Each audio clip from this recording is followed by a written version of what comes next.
Assalamualaikum warahmatullahi wabarakatuh. Perkenalkan, nama saya Naila Khairul Hijrah dengan Prodi Ilmu Komunikasi. Di sini saya akan menjelaskan ulang atau memaparkan ulang materi terkait apa itu komunikasi massa dan etika dalam komunikasi massa.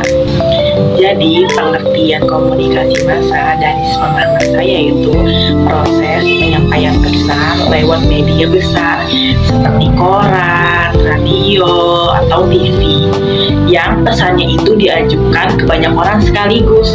Jadi beda sama komunikasi biasa. Kan komunikasi biasa itu lewat tatap muka langsung kan. Sedangkan kalau komunikasi massa itu melalui media. Komunikasi massa itu beda sama komunikasi biasa. Pertama, komunikatornya itu lembaga, bukan perorangan. Terus juga komunikasinya itu satu arah. Kayak TV ngomong, kita cuma bisa dengerin, dia bisa nyaut tanpa berkomentar. Terus juga pesannya itu bersifat umum, bisa buat semua orang, gak cuma per kelompok tertentu. Terus juga audiensnya bisa dari mana aja, dari Sabang sampai Merauke, dan beda-beda latar belakang juga. Nah, karena itu komunikator biasanya pakai alat bantu buat kayak kamera, mikrofon, dan teknologi tertentu buat nyampein pesannya. Fungsi komunikasi massa dalam Undang-Undang Nomor 40 Tahun 1999 yang pertama itu penyampaian informasi, itu kayak berita, acara talk show. Yang kedua itu mendidik, itu kayak misalnya lewat tayangan dokumenter atau berita yang bermanfaat. Yang ketiga itu menghibur, kayak misalnya acara film, sinetron, atau komedi-komedi gitu. Terus yang terakhir itu pengawasan sosial, itu kayak investigasi atau pengawasan berita terkait pemerintahan dan sebagainya. Nah, dari komunikasi massa ini pasti ada dong efek yang muncul. Nah, yang pertama itu efek kognitif, pengaruh pada pengetahuan. Jadi yang awalnya kita nggak tahu, setelah kita nonton berita jadi tahu. Yang kedua, efek afektif, pengaruh pada perasaan atau emosi. Itu tuh kayak kita nonton berita tentang kayak bencana atau kecelakaan, jadi kayak ada perasaan kan kita, ih kasihan ya gitu tuh. Terus ada rasa emosi juga, atau nggak gini nih. Terus ketiga, ada efek konatif, pengaruh ketindakan sikap komunikatornya.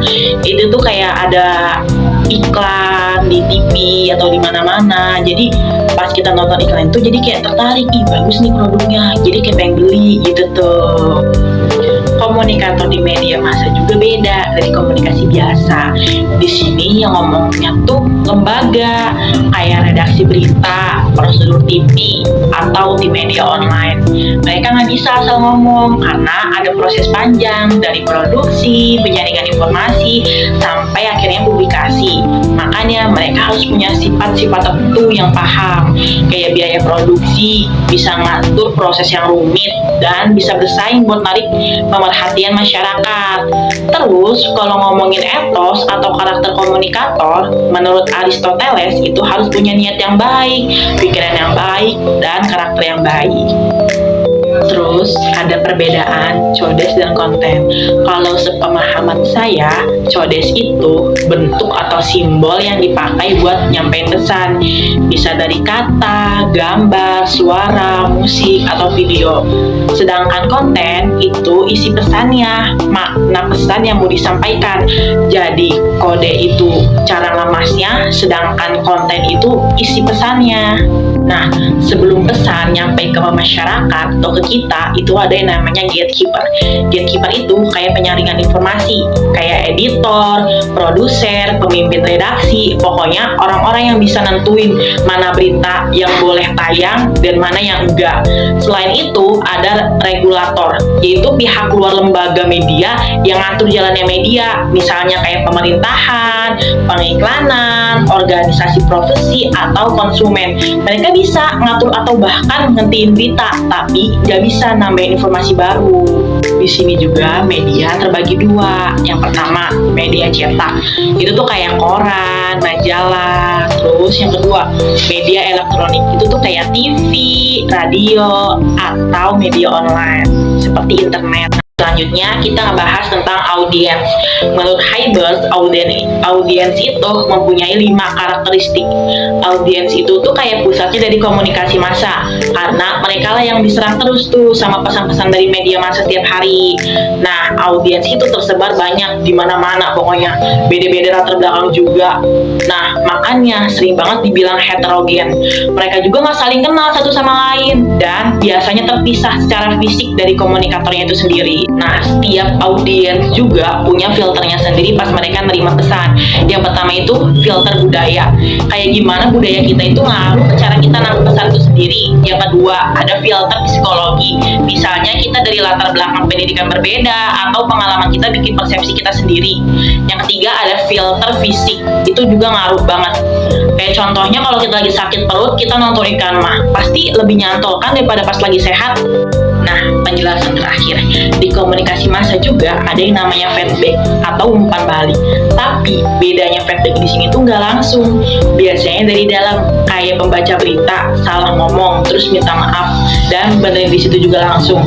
Atau dari luar, kayak survei, polling, data penonton, atau laporan lembaga tertentu.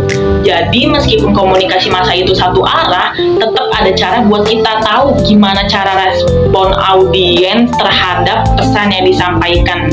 Halo teman-teman, di sini kita lanjut ya pemaparan materi mengenai etika komunikasi massa. Jadi menurut saya di bagian ini tuh ngomongin soal etika dalam komunikasi massa.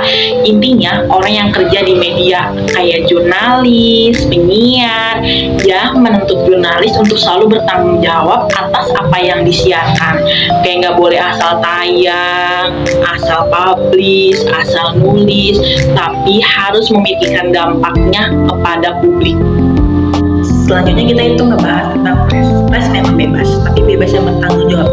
Yang artinya media boleh mengkritik, boleh nulis apa aja, tapi harus sesuai dengan kode etik jurnalistik dan tidak merugikan orang lain. Selanjutnya itu masalah etis dalam komunikasi massa, yaitu menjawab kejujuran, tidak menerima suap, tidak plagiat, dan menjaga kepentingan publik, dan wajib menjaga rahasia narasumber itu sendiri.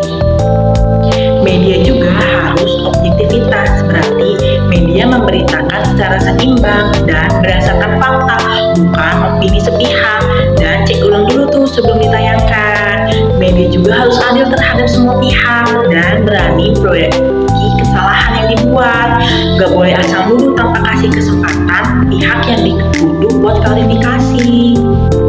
Kalau ngomongin kelebihan dan kekurangan komunikasi massa, menurut saya tuh gini, kelebihannya itu jangkauannya bisa luas, bisa sampai mana aja kan, bisa sampai Merauke, tapi kekurangnya itu gak bisa interaktif langsung kayak ngobrol biasa gitu.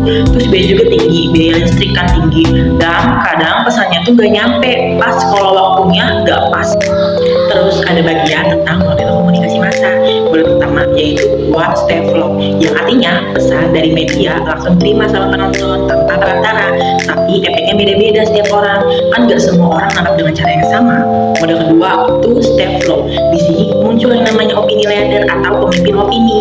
Jadi pesan dari media tuh gak langsung diterima ke masyarakat, tapi lewat orang yang berpengaruh dulu. Nah, orang inilah yang nyampain langsung ke masyarakat dengan versinya sendiri. Misalnya influencer, tokoh masyarakat, atau orang-orang yang pendapatnya sering didengar. Model ketiga, multi step flow, artinya mode alarm banyak. Ini tuh versi yang lebih kompleks, jadi alurnya bisa bolak-balik. Media nyampein pesan ke masyarakat, terus masyarakat juga bisa kasih pengaruh ke media. Intinya saling pengaruh.